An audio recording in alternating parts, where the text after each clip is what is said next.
Hey Bears! My name is Haley and I am your Academic Review Coordinator, going to lead you through the basics of policy for academic probation as well as what you can expect this semester.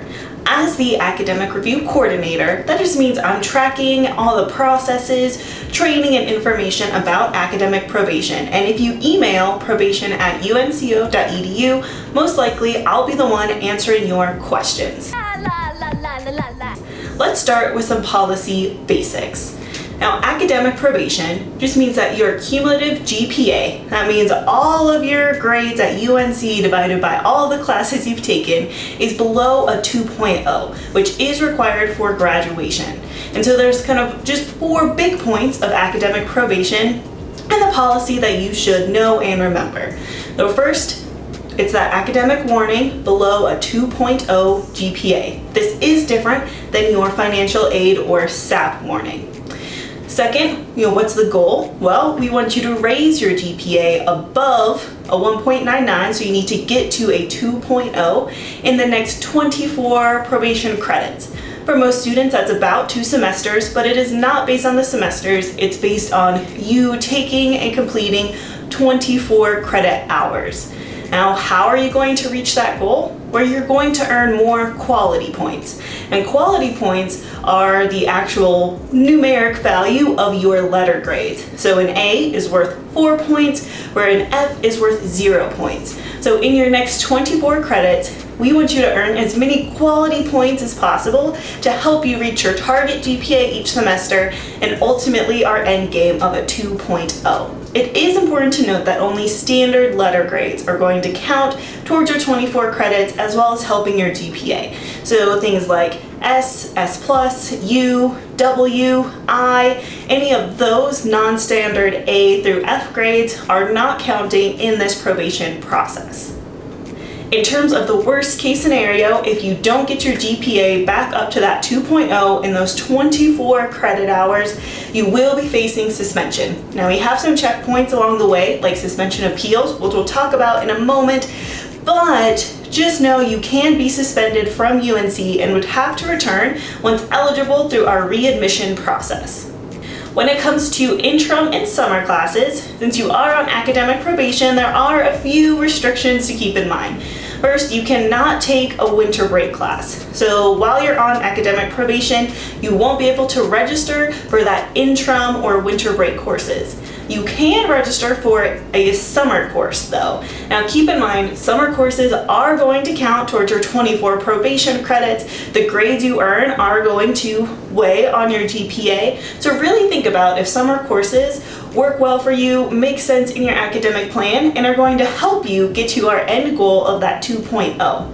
Now, if you were suspended, but you successfully appealed your suspension, which means you get 1 more semester, a summer session will count as that 1 extra semester. So really think about, as the spring term ends, what's going to make the most sense for you in terms of taking a summer class or not. A bit more on suspension.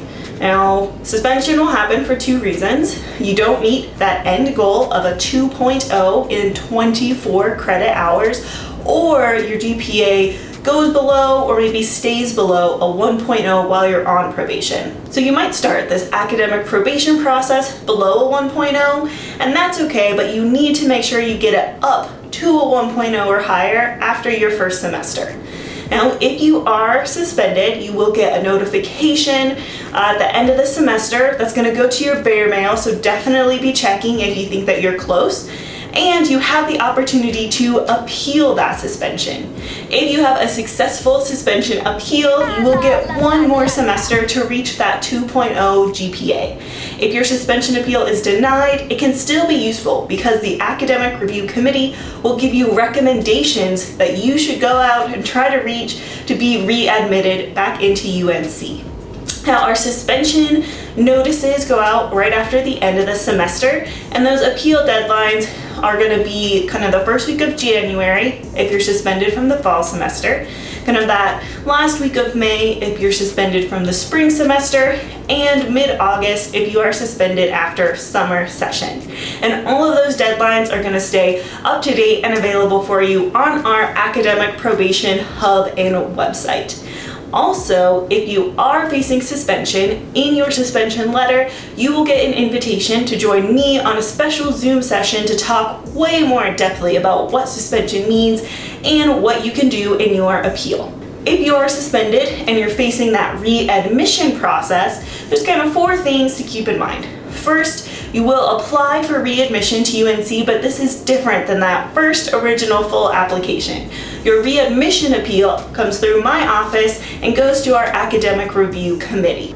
And we definitely recommend that once you're suspended, you go and take 12 credits at another college, maybe Ames, maybe Front Range, maybe a community college near your home, wherever you end up going. Take 12 credits and earn at least a 2.0, and even better if you can earn that target GPA that you would need once you return to UNC. And keep in mind, transfer credits do not impact your GPA. Taking classes elsewhere are just going to, 1, keep you progressing towards your degree, and 2, will show the academic review committee that you have figured out kind of your study strategies, your classroom habits, your routines, and really demonstrate that you can and will be successful when you come back to the Bear community. Now, you don't have to take those credits, but you do have to explain and kind of demonstrate and persuade the academic review committee that you're ready to return to UNC. You're going to do that by submitting your appeal with a letter. Right, and this letter is going to ask very similar things to what you might have done in your suspension appeal. But basically, in your readmission letter, you will explain what happened, what has changed, and what your plan is once you come back to UNC. And finally, you are eligible for readmission after 1 full semester has passed since you were suspended. Again, we'll talk a lot more about this if you have to cross that bridge at our special suspension info sessions. If you are going through academic probation because your first semesters just weren't going so well and the transition to college was a little tough, you might think about our Fresh Start programs. You don't need to have been suspended to use Fresh Start. Now, the first type of Fresh Start is for freshmen, and this really is you've never taken college credits until you came here, and it just didn't go very well. And so to be eligible, you need to have earned fewer than 30 credits towards graduation. And that's total credits, including anything you might have brought in as a transfer to us. So if you're getting close to that line and your target GPA to get back to good standing is a little bit steep, talk to your advisor about Fresh Start.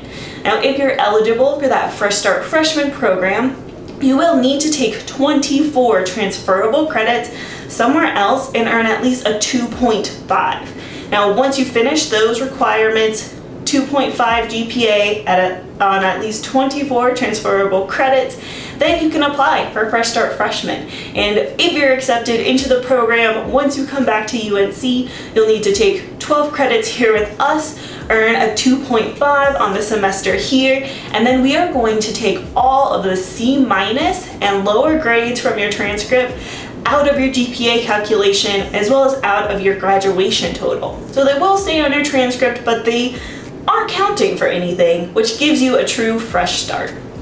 Now, if you think you're going to take more time off, at least 3 years from UNC, you would be eligible for our Fresh Start Returning, which is a similar gig. The C- and lower grades will be removed from your GPA calculation as well as your graduation counts, and you just need to fill out the paperwork after being gone for 3 full years. Again, you don't have to have been suspended to take advantage of these, though if you are suspended, these will guarantee readmission if you qualify for the programs. So just think about it, talk about them with your advisor if you think that could benefit you. Let's do a quick recall of these policy basics. So first, a 2.0. That is the GPA you need to get back into good standing. That is our end game. Eye on the prize. We want a cumulative GPA of a 2.0. 24 is the number of probation credits you have to reach that. And your advisor is going to help you identify where you're at. But basically, start counting your probation credits the semester you are on probation, right? So the semester or to when your GPA dropped below a 2.0, then those classes you're taking are going to start counting. So if you entered academic probation because of your grades from spring 2021, right, you were in good standing, but after the spring semester, your GPA is below a 2.0, we're going to start counting your probation credits in fall 2021, assuming you didn't take any summer classes. And last, a 1.0 is the lowest GPA you can have while on probation, otherwise you will be facing suspension. The top two takeaways from our policy basics is really just one, stay focused on your upcoming and your current semester to reach your target GPA. Your target GPA is something you and your advisor will work out to help you get closer to our end goal. We like to break a big goal into smaller pieces just to be a little less overwhelming and more manageable. So one, just stay focused on doing what you need to do this semester. And two, prepare and make a plan that you can stick to this semester to help you reach that target GPA. Now I want to quickly go over what to expect this semester while you're on academic probation. First, you're going to get notifications from me about this academic success workshop. So as you're completing the requirements, I'll send you confirmations, I'll let your advisor know, and if you haven't completed the requirement, I'm also going to send you reminders and nudges to get that done, because otherwise your probation hold, which will prevent you from registering for the next semester, cannot be removed. You also can expect info sessions on special topics like the suspension and appeal process, and you can expect outreach from your advisors, so do connect with them. Pay attention to the emails and phone calls they're sending you because they are here to help. You have a lot of support from the university, right, from me with these info sessions and your academic success workshop, but more importantly, your advisor or probation support for your college. And that's a person who's going to calculate your target GPA with you. They're going to help guide you towards a realistic, achievable goal, and they are the one who will lift your probation hold once you complete the requirements. Now, what to expect at academic advising. So when you go to that meeting with your academic advisor, you can kind of expect them to, one, ask about your progress in this academic success workshop. And again, if you're P1, you must complete the workshop before they can remove your registration hold.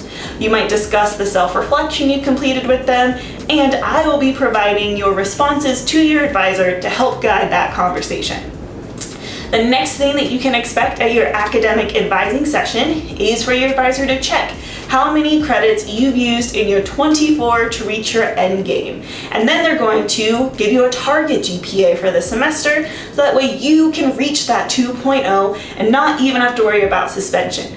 Now, if you are close to that suspension, then they are also going to talk about the appeal, the process, and your next steps. And last, if you've completed all the requirements, they will remove your registration hold so you can get ready for the next semester. Now, to calculate your target GPA, your advisor has all the tools and the math behind it, but I want you to have a little context on what that really means. So your GPA is actually an equation, right? It's the number of quality points, these things that you earn based on your letter grades, divided by what we call GPA hours, which are credits that count towards your GPA. If you divide those two numbers, which you can find on your transcripts, you will get your cumulative GPA. We also do this per semester. Now, a target GPA is looking at how many total quality points do you have right now, how many total GPA hours do you have right now, how many GPA hours are you taking this semester, right? And then we just do some math to figure out, okay, based on how many GPA hours you will have at the end of the semester when you complete these credits, how many quality points do you need to earn in total to reach a 2.0, and how many quality points then do you need to earn this semester to get to that total where you can have a cumulative GPA. Basically, it's algebra, but don't worry, your advisor is going to do that calculation for you. Thanks for watching this policy overview video. We're going to wrap up with the next steps, which are just you exploring and reflecting in the workshop. On the next page of this Canvas shell, you are going to find a ton of content all about academic success strategies, and it is organized into different topics and challenge areas. There's a ton of content there, so you don't have to go through any of it, but I definitely recommend that you go through the topics that you know have been a challenge and a barrier to your success in the past. All of this is an inspiration for you to take and adapt to what's going to resonate with your life and your situation. You'll find readings, worksheets, videos, podcasts from a lot of different people. Sometimes you'll see me again talking, other times we're curating content from students on YouTube and Instagram that have gone through similar situations and are recommending study strategies that helped them. Explore, discover, and set a plan that's going to help you reach your target GPA this semester.